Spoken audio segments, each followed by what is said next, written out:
Every Christmas, the Duke and Duchess of Devonshire invite the children who live on their Derbyshire estate to a party in the Painted Hall at Chatsworth. The Duke has just returned from his solicitors. I've been to Curry's,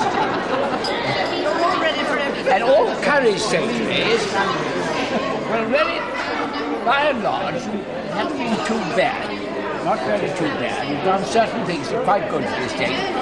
But the thing is, you've come to the end of your useful life. So we've got to die, I know. You're all right. No, she doesn't matter. I mean, she does matter. I've been there. I've come to the end of my useful life. Some people think that in the last 100 years or so, the British aristocracy as a whole has come to the end of its useful life. Right, children, would you like to move upstairs, please?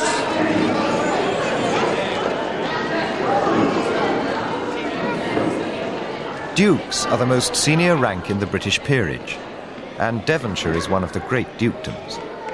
These children all live in the 3 or 4 villages which the Duke of Devonshire owns, and he is said to be particularly fond of this event, so no expense is spared to give the local children a good time.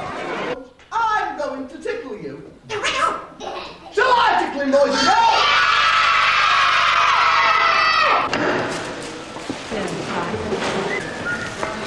Today, the Chatsworth estate has 165 staff.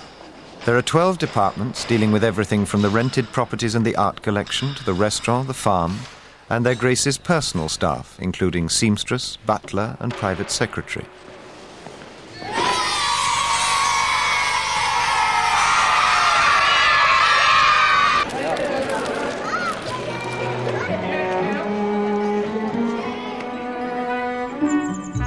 Today, the Duke and his family still own one of the most extensive country estates in Britain. Chatsworth is one of the most visited stately homes, and it houses one of the largest private art collections in the country. Yet despite all this, Andrew Cavendish, the 11th Duke of Devonshire, believes that the British aristocracy no longer enjoys real wealth or influence. Well, no longer a force, largely because of tax. I mean, few aristocratic families have got money, and you can't have, I mean, why should you have obligations if all your money's been taken away? But they are, I mean, you can say about the aristocracy in 2 words: they're a spent force. And what is the purpose of the aristocracy, or can you define an aristocrat for me? It was to look after those who lived on the land. They were great landowners. It was their job to see that their tenants were properly provided and looked after. Georgina Silcott. The landlord has got a responsibility to be a good one and meet his tenants' demands. But I repeat the words, they're a spent force, and people should realise that. Is the Duke of Devonshire right? Is the story of the British aristocracy's last 100 years one of terminal decline or survival against the odds? We must say a great big thank you to their Graces the Duke and Duchess of Devonshire for inviting us, for making it such a wonderful occasion. So we're going to do 3 cheers for the Duke and Duchess. Are you ready? 1, 2, 3. Hip, hip. Hip, hip. And best of all, hip, hip. To examine the Duke of Devonshire's claim, we've been to country houses across Britain and Ireland to ask aristocrats to tell us about their family's experience since the last quarter of the 19th century. Then, the owners of the great country estates were still confident in their view of themselves as the ruling class.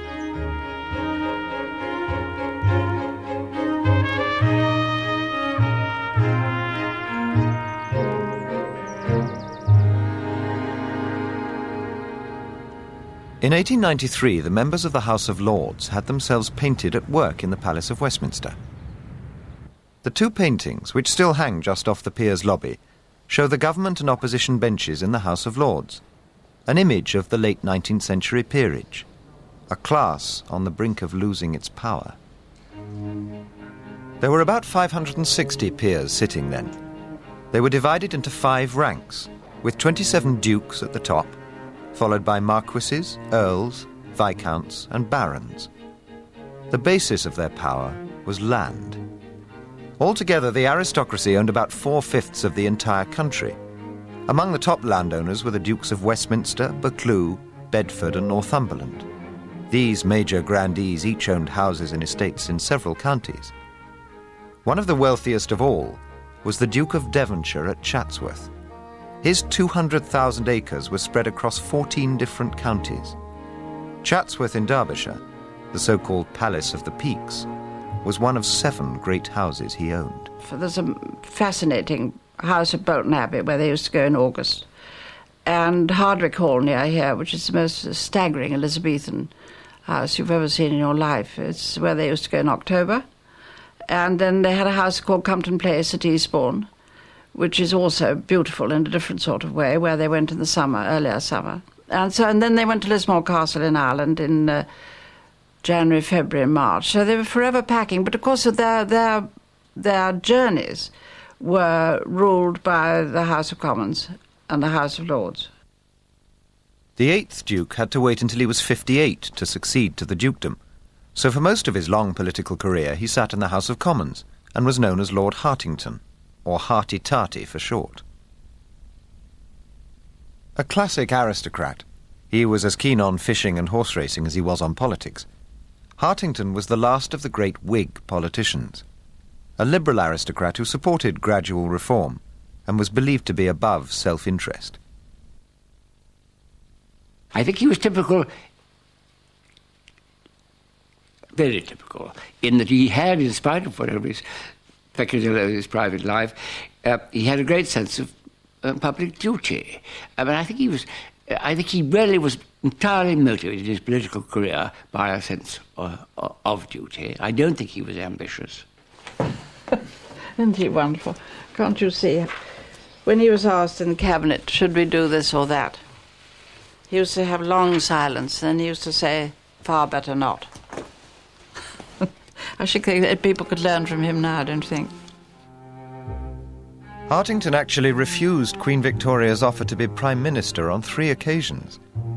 But he was a minister in numerous governments, and a rival of Gladstone and Chamberlain as the leading Liberal politician of the day. The other great aristocratic politician was the Marquess of Salisbury, who was Tory Prime Minister for 14 years. He shared the concern of many peers that the growth of democracy was undermining the power of the landed classes. In 1884, a bill to give more people the vote was vetoed by the Lords. There were widespread public protests, including a massive gathering at Hyde Park. Amid calls for the abolition of hereditary peers, the bill was passed. The members of the House of Lords still believed that they were born to rule, and so did their wives. This was the era of the political hostess, women who used London society to support their husbands' careers. The love of Lord Hartington's life was Louise von Alten, the daughter of a German aristocrat. But when they first met, she was already married to the Duke of Manchester. So Louise and Hartington had to continue a clandestine affair for 30 years. I think it was an open secret. The world of Westminster and Mayfair knew all about it. I dare say the wider world didn't know. Of course, there wasn't private eye, nor were there the tabloids.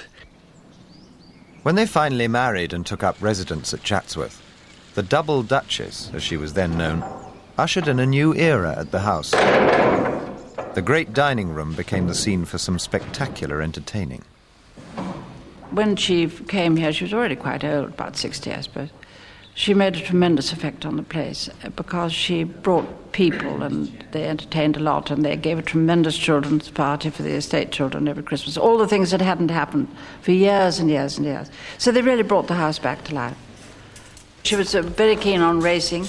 She was a great gambler and all those things. I suppose it was a sort of smart set of the time, especially as they were friends with the Prince of Wales and the future Queen Alexandra, so they used to come. The Prince of Wales, the future King Edward VII, was the acknowledged leader of aristocratic society. He moved from country house to country house, mixing the old money with the new. The old aristocracy attached great importance to the social hierarchy. Some devoted their lives to improving their social position. One such was Christopher Sykes, the younger son of a Yorkshire baronet. The Sykes family estate at Sledmere consisted of 34,000 acres in East Yorkshire. After the peerage, baronets form the next layer in the aristocratic pyramid. They have hereditary titles but no seat in the House of Lords. Christopher Sykes divided his time between the house in Yorkshire and London. He was obviously, an intellectual. That was one side of his life. But the other side was he would go to London and leave what he considered to be a totally idle, useless life, going round from party to party, trying to sort of ingratiate himself into a higher society. Because younger sons didn't inherit, their marriage prospects weren't